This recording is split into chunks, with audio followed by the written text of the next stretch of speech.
வணக்கம் நண்பர்களே, அனைவருக்கும் காலை வணக்கம்.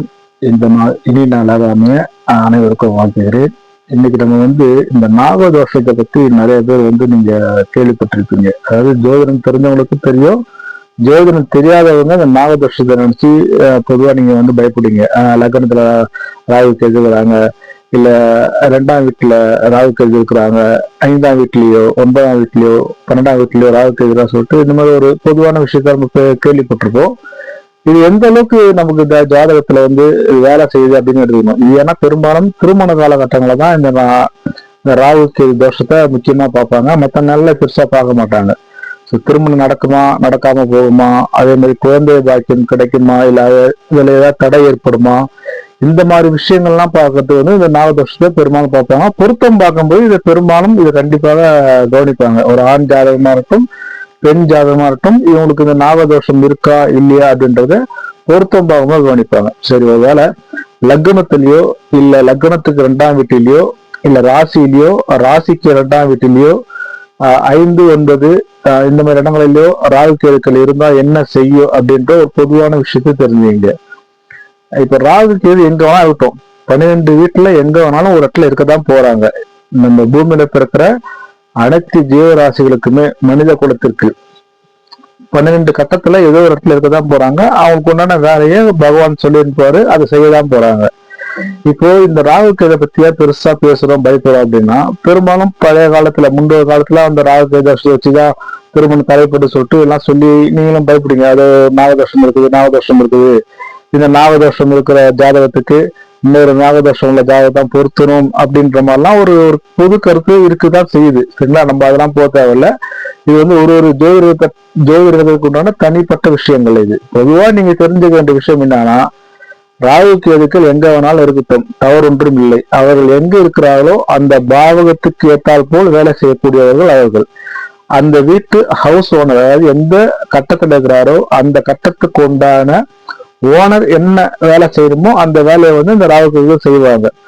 இப்போ இந்த ராகு கேதுக்கள் உங்க திருமண காலகட்டங்கள்ல அந்த நேரத்துல வராங்க அப்படின்னா தசை வருதான்னு பார்க்கணும். நீங்க இப்போ நீங்க திருமணம் பண்றீங்க, இப்ப 2லயோ 7, 8லயோ இல்ல 4, 5லயோ ராகு கேதுக்கள் இருக்கிறாங்க அப்படிங்கும்போது அந்த தசை வந்தால் மட்டும்தான் உங்களுக்கு இது சம்பந்தப்பட்ட விஷயங்கள பிரச்சனையை கொடுக்கும்.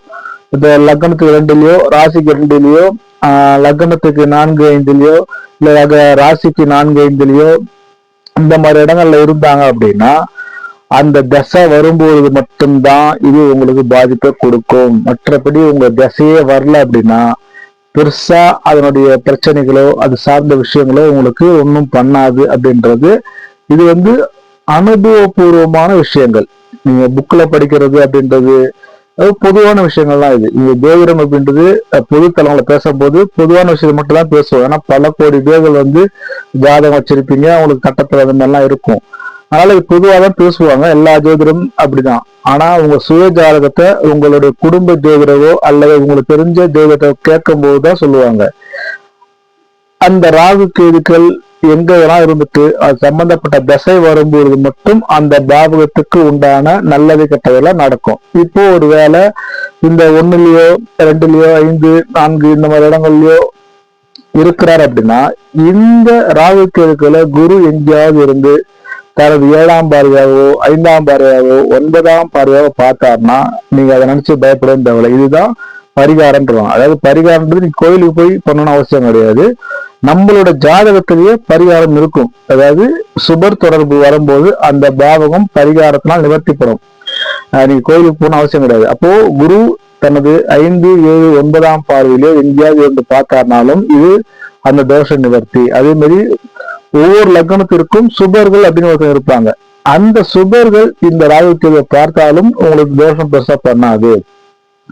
அதே மாதிரி உங்களுடைய லக்ன அதிபதி, நீங்க ஏதோ லக்னத்துல பிறந்திருப்பீங்க, ஏதோ ஒரு ராசியில பிறந்திருப்பீங்க.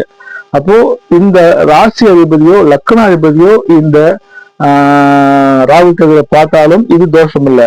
இது ஒருவேளை சனி பகவான் பார்க்கறாருந்தாலும் இங்க சனி பகவான் பார்த்தாலும் சில கெடுபலங்கள் நடந்தாலும் இது கும்ப ராசிக்கோ கும்ப லக்னத்துக்கோ மகர ராசிக்கோ மகர லக்னத்துக்கோ இது லக்கணாதிபதி. அப்ப அந்த அடிப்படையில் எடுத்து வச்சு பார்க்கும்போது இது பெருசா உங்களுக்கு பிரச்சனை பண்ணாது. ஆனா இந்த ராகு கேது சனி தொடர்பு வரும்போது சில பிரச்சனை கொடுக்கும் அப்படின்றது இதுவும் பொது விதிதான்.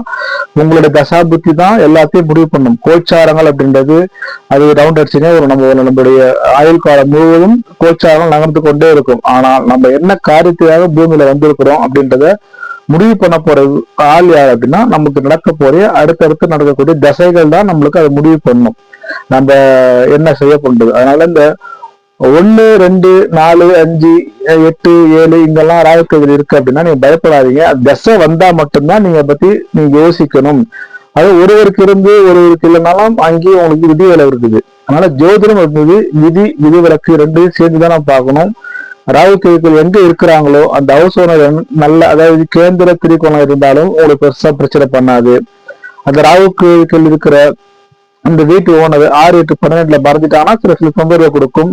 அதுவும் அந்த ராகு கேதுக்களோட இருந்த தசைகளோ அல்லது ராகு கேதுக்கள் சம்பந்தப்பட்ட தசைகளோ வந்தால் மட்டும்தான் இது சம்பந்தப்பட்ட பிரச்சனைகள் அந்த ஜாதகருக்கு வருமே தவிர மற்றபடி ராகு கேதுக்கள் எங்க வேணாலும் இருக்கலாம். எல்லாருக்கும் 12 கட்டத்தில் எங்கேயோ இடத்துல இருக்கதான் செய்வாரு. அதனால நீங்க ராகுக்கு நினைச்சு ரொம்ப பயப்படாதீங்க. அவங்களுடைய குழந்தைகளோ இல்ல உங்களுடைய உடன்பிறப்புகளோ இந்த மாதிரி வந்துட்டாங்கன்னா அதை நினைச்சு பயப்படாதீங்க. இது எல்லாமே 12 கட்டத்திலையும் 9 கிரகங்களும் ஏதோ இடத்துல இருக்கதான் போறாங்க. எங்கன்னா இருக்கட்டும், அதை பத்தி ஏன் கொல்லப்படுறீங்க? ஆனா அவங்க நடக்கிற தசை தான் மெயின். அந்த தசை தான் உங்களை என்ன பண்ண போறீங்கன்றதை முடிவு பண்ண போற மன்னர்கள். அதனால நீங்க நினைச்சு பயப்படாதீங்க.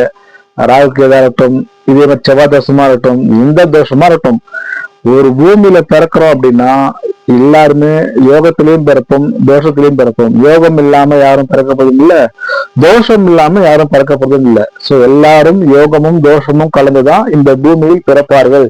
இது மன்னர் ஜாதகமா இருந்தாலும் சரி, கடற்கோடியில் இருக்கிற ஒரு சாமானிய ஜாதகமானாலும் சரி, 12 கட்டத்தில் 9 கிரகங்கள் அடைக்கப்பட்டு நம் பூமிக்கு வருகிறோம். இது நட்சத்திர வழியாக நம் பூமிக்கு வருகிறோம். மீண்டும் நட்சத்திர வழியாக விண்மண்டலம் போவோம்.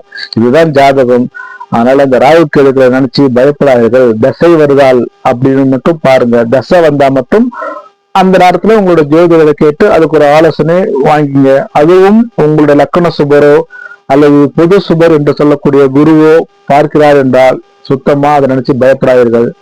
எல்லாத்துக்கும் விதி விலக்கு என்று ஒன்று இருக்குது. நம்ம விதியை மட்டுமே பார்த்துட்டு நம்ம யோசிக்கிறோம். இந்த விதி விலக்கும் ஒண்ணு இருக்குன்றதை நீங்க மறந்துடுறீங்க. அதனால நீங்க பயப்படாதீங்க. ராகு தோஷங்கள் யாருக்கும் ஒண்ணும் பண்ணாது.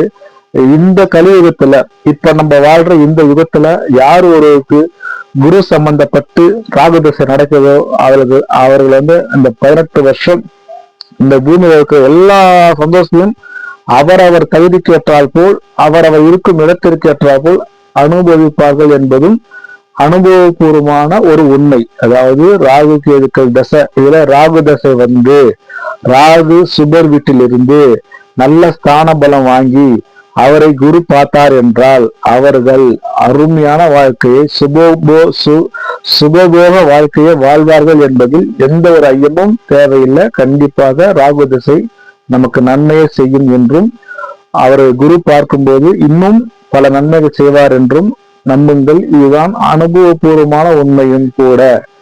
ஓகே நண்பர்களே, இது சம்பந்தப்பட்ட உங்களுக்கு ஏதாவது கேள்வி இருந்தா கேளுங்க, நான் உங்களுக்கு விடை தருகிறேன். மீண்டும் வேற ஒரு பதிவுல ஒரு விஷயத்த நம்ம பேசலாம். அனைவருக்கும் முருகன் துணை வாழ்த்துக்கள்.